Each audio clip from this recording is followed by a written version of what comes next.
Tucked away in the heart of the Smoky Mountains, Daisytown is a place of historical significance and rich cultural heritage.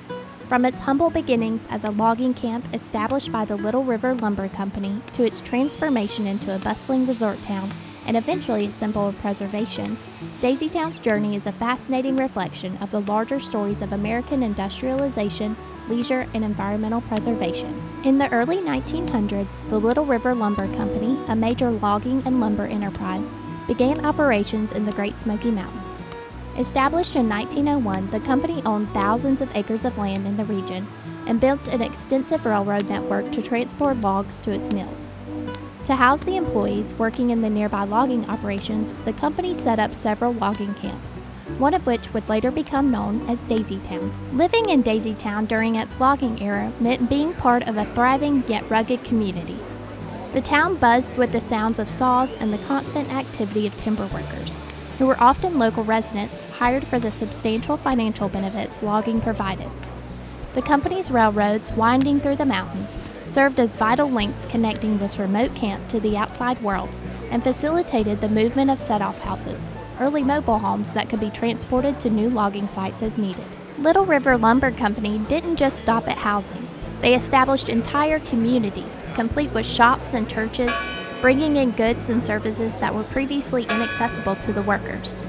These new settlements along the railroad lines turned self-sufficient farm communities into bustling hubs of activity, dependent on outside merchants and supplies. Baptist and Methodist churches, with ministers paid by Townsend, added to the community spirit. Despite the physically demanding labor and long hours, the camaraderie among workers, coupled with the improved lifestyle and the raw beauty of the surrounding wilderness, made life in Daisytown uniquely rewarding. As the logging operations wound down in the 1920s due to the depletion of harvestable lumber, Daisytown began its transformation. W.B. Townsend, the owner of the Little River Lumber Company, recognized the potential for recreational use of the land and played a pivotal role in its transition. He leased logging land to the Appalachian Club, established by prominent men from the Knoxville area in the early 1900s. This group included industrialists, politicians, lawyers, artists, professors, and businessmen. Originally created as a hunting and fishing camp, the club soon attracted Knoxville families who built vacation homes along Jakes Creek. By 1935, almost 80 cabins had been constructed, marking the town's shift from industry to leisure. The area's pleasant summer weather and abundance of outdoor recreational opportunities made it an ideal location for a resort town. Wealthy families from nearby cities like Knoxville were drawn to the area, building vacation cabins and establishing hotels, a swimming pool, and a clubhouse. The name Daisytown is believed to have originated during this period. While the exact origin remains unclear, one theory suggests it was named after a prominent resident or business owner, while another suggests it was inspired by the daisies that flourished in the meadows during the summer months. Living in Daisytown during its resort era was a stark contrast to its days as a logging camp. The town became a summer retreat for affluent families who would arrive by train bringing trunks of clothes and supplies for extended stays. The Appalachian Club became the social hub of the town, hosting parties and gatherings. The leisurely lifestyle included fishing, hunting, and social events, creating a vibrant community atmosphere. The town's neighborhoods like Wonderland and Millionaire's Row echoed with the laughter of vacationers enjoying summer dances and holiday celebrations. The establishment of the Great Smoky Mountains National Park in 1934 marked another significant shift for Daisytown.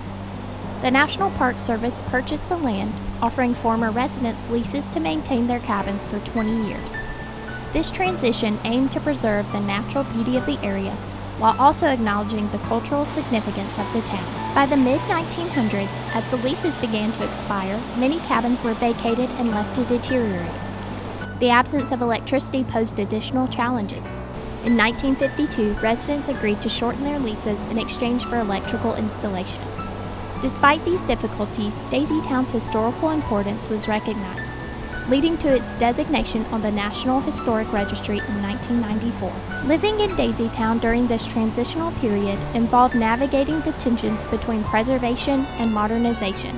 The town's cabins, each unique in design and construction, reflected the personal histories of their owners. The sense of community persisted even as debates about the future of the town intensified. In the late 1990s and early 2000s, efforts to preserve Daisytown gained momentum. Amid passionate debates between former residents, preservationists, and environmentalists, a compromise was reached in 2006 to restore 19 cabins while demolishing others. The preservation of these cabins required careful attention to historical detail and environmental impact, as most structures were nearly 100 years old and built on stacked stone foundations. Today, Daisytown, now part of the historic Elkmont district, stands as a testament to the power of preservation.